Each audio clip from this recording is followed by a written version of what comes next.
ఇకపై Janasena registered party కాదు, గుర్తింపు పొందిన పార్టీ. 100% స్ట్రైక్ రేటు విజయానికి ఫైనల్గా ఫలితం దక్కింది. జనసేన పార్టీకి కేంద్ర ఎన్నికల సంఘం అధికారిక గుర్తింపు లభించింది. అంటే ఇప్పటి వరకు జనసేనకు గాజు గ్లాస్ చిహ్నం అనేది రిజర్వ్ చేయబడి జనసేన అనేది ఒక రిజిస్టర్డ్ పార్టీగా మాత్రమే ఉండేది. కానీ ఇప్పుడు జనసేన పార్టీని కేంద్ర ఎన్నికల సంఘం అధికారికంగా గుర్తించడం వల్ల గాజు గ్లాస్ గుర్తు అనేది ఇక మీదట జనసేనకు మాత్రమే చెందుతుంది. ఈ గుర్తు మరి ఏ ఇతర రాజకీయ పార్టీకి కేటాయించరని కేంద్ర ఎన్నికల సంఘం స్పష్టం చేసేసింది. ఈ నిర్ణయం జనసేన పార్టీకి ఒక కీలకమైన మైలురాయి. దీని ద్వారా జనసేన పార్టీ ఒక అడుగు ముందుకేసిందని చెప్పాలి.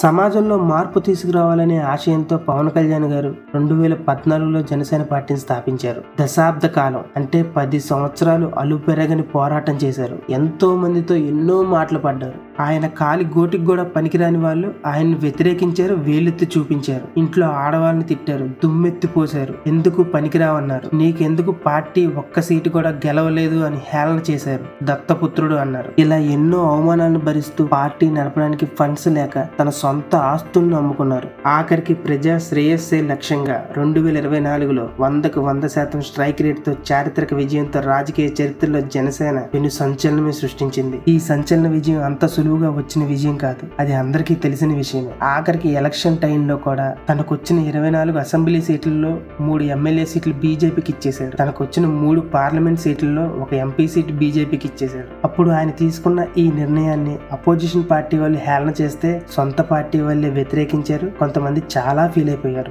ఎవరేమనుకున్నా కూడా తనకంటే తన పార్టీ కంటే కూడా రాష్ట్ర ప్రయోజనమే ముఖ్యం అనుకున్న గొప్ప ప్రజానాయకుడు పవన్ కళ్యాణ్ గారు. ఇప్పుడు ఆయన తీసుకున్న ఆ నిర్ణయాలే ఇప్పుడు రాష్ట్రానికి ఎన్నో ప్రయోజనాలను చేకూరుస్తున్నాయి. వాటిలో ఒకటి ఉదాహరణగా ఈ స్లోగన్ వినండి.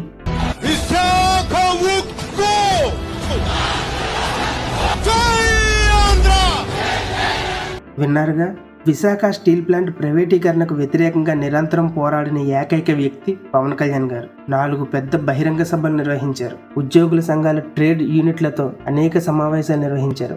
అమిత్ షా గారిని వ్యక్తిగతంగా కలిసి సరిపడా నిధులు అందించాలని విజ్ఞప్తి చేశారు. విశాఖ ఉక్కుపై ఆంధ్ర ప్రజల భావోద్వేగాన్ని కేంద్ర నాయకత్వానికి స్పష్టంగా తెలియజేశారు. దానికి ఫలితమే ఈ రోజు విశాఖ స్టీల్ ప్లాంట్ ప్రైవేటీకరణ చేయాలనే నిర్ణయాన్ని కేంద్రం వెనక్కి తీసుకుంది. అంతేనా, స్టీల్ ప్లాంట్ అభివృద్ధికి 11,440 కోట్ల నిధులను కేంద్రం కేటాయించింది. ఇదంతా పవన్ కళ్యాణ్ గారు సాధించిన విజయం కాదా? ఇదేనా? చెప్పుకుంటే ఇంకా చాలా ఉన్నాయి.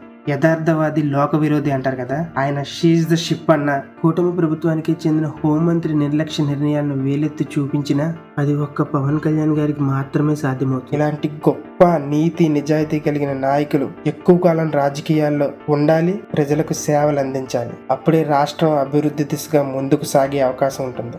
ఈ వీడియోకి అయితే మళ్ళీ నెక్స్ట్ వీడియోతో కలుద్దాం. మళ్ళీ నేను మీతో నెక్స్ట్ వీడియోతో కలాలంటే మీరు ఇప్పుడే ఛానల్ సబ్స్క్రైబ్ చేయాలి కదా, వెంటనే చేసేయండి, ఆలోచించకండి. మరీ ముఖ్యంగా జనసేన అభిమానులు, పవన్ కళ్యాణ్ అభిమానులు, ఈ వీడియో మీకు నచ్చితే ఛానల్ని వెంటనే సబ్స్క్రైబ్ చేసి వీడియోని లైక్ చేయండి, మీ ఫ్రెండ్స్ కి వీడియోని షేర్ చేయండి. అప్పుడు ఇది ఎక్కువ మందికి, ఈ మెసేజ్ ఎక్కువ మందికి రీచ్ అయ్యే అవకాశం ఉంటుంది. మన జనసేన పార్టీ గొప్పతనం ఏంటో ఎక్కువ మందికి తెలిసే అవకాశం ఉంటుంది. Thank you.